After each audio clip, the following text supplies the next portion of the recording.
12 ফেব্রুয়ারি জাতীয় নির্বাচন, একই দিনে গণভোট। বিএনপির সাথে যুগপৎ আন্দোলনের অংশীদার জমিয়তে ওলামায়ে ইসলাম বাংলাদেশ গেল কয়েকদিন ধরেই শরিক দলগুলোর সাথে আসন বন্টন নিয়ে চলেছে আলোচনা। শরিক কোনো দল, বিশেষ করে একসময়ের প্রধান শরিক জামায়াতের সঙ্গে বিএনপির সম্পর্কের টানাপোড়েন এখন খুবই স্পষ্ট। শুধু আসন বন্টনই নয়, আগামী নির্বাচনে নিজেদের অস্তিত্ব টিকিয়ে রাখতে লড়াই শুরু করেছে ছোট দলগুলো। তারই ধারাবাহিকতায় মঙ্গলবার সকালে বিএনপির সঙ্গে সমঝোতা হয়েছে জমিয়তে ওলামায়ে ইসলামের। রাজধানীর গুলশানে বিএনপির চেয়ারপারসনের কার্যালয়ে সমঝোতার বিষয়টি জানান দলের মহাসচিব মির্জা ফখরুল ইসলাম আলমগীর। বলেন, 4টি আসনে বিএনপি কোনো প্রার্থী দেবে না। এসব আসনে প্রতিদ্বন্দ্বিতা করবেন জমিয়তে ওলামায়ের প্রার্থীরা।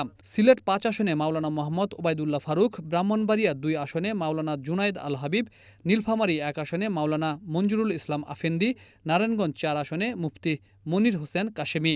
এই আসনগুলোতে আমাদের কোনো প্রার্থী থাকবে না। ইতিমধ্যে আমাদের সালাউদ্দিন সাহেব বলেছেন যে এই সংগঠনের জমিয়তে উলামায়ে ইসলামের বাংলাদেশের আমাদের অন্যান্য আসনগুলোতে তাদের কোনো প্রার্থী থাকবে না। তো আমার মনে হয় এটা পরিষ্কার হচ্ছে আপনাদের কাছে, এবং আমরা যখন চূড়ান্তভাবে নির্বাচনের অন্যান্য আসনগুলো বাকি আছে সেটা যখন আমরা ঘোষণা করব, সেগুলো তখনও এসে যাবে। অর্থাৎ এখন নির্বাচন করছেন জমিয়তে উলামায়ে ইসলাম বাংলাদেশ এই ঘোষিত আসনগুলোতে। এ ব্যাপারে আপনাদের সেখানে আমাদের কোনো প্রার্থী থাকবে না। হ্যাঁ, নিজস্ব প্রতীকী করবে, তাহলে এর বাইরে তো উপায় নেই। এখন ওদের সংগঠনকে নিজস্ব প্রতীকী করতে হবে। তো আমরা মনে করি যে আমাদের সর্বস্তরের নেতাকর্মী তাদের সম্পূর্ণভাবে সহযোগিতা করবেন, এবং জনগণ যারা ভোটার আছে তারাও তাদের প্রতীকে ভোট দিয়ে ধানের শীষকে শক্তিশালী করবেন। মির্জা ফখরুল বলেন, ফ্যাসিস্ট বিদায়ের পরে দেশ নির্বাচনের দিকে যাচ্ছে, কিন্তু নির্বাচন বানচাল করতে কিছু লোক ও চক্র ভয়ঙ্করভাবে চক্রান্ত করছে। ভয়াবহ ফ্যাসিস্ট শাসন, যে শাসন আমাদের সমস্ত মূল্যবোধগুলোকে ধ্বংস করে দিয়েছিল, আমাদের গণতান্ত্রিক প্রতিষ্ঠানগুলোকে ধ্বংস করে দিয়েছিল, আমাদের অর্থনীতিকে ধ্বংস করে দিয়েছিল, সেই ফ্যাসিস্ট শাসন থেকে বেরিয়ে এসে আমরা এখন একটা নির্বাচনের দিকে যাচ্ছি, এবং নির্বাচনের পরে একটা নির্বাচিত সরকার, নির্বাচিত পার্লামেন্ট আমাদের দেশকে, আমাদের জাতিকে সঠিক পথে এগিয়ে নিয়ে যাবে, এই প্রত্যাশা আমরা সবাই করছি। কিন্তু এর মধ্যেই দেখা যাচ্ছে যে কিছু সংখ্যক ব্যক্তি মহল, তারা এই ট্রানজিশনাল যে প্রসেস, এটাকে বাধাগ্রস্ত করার জন্য ভয়ঙ্করভাবে চক্রান্ত করছে।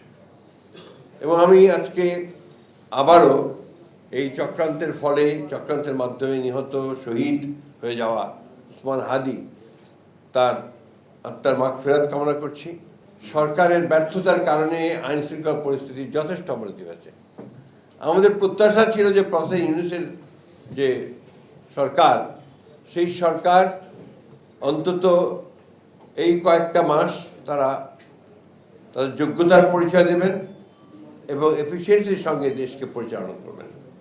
আমি ধন্যবাদ জানাই যে তারা তাদের কথা রেখেছেন, যে আপনার 26 ফেব্রুয়ারি মাসের 12 তারিখে নির্বাচনের ঘোষণা দিয়েছেন, এবং নির্বাচন কমিশন সেটাই করছেন।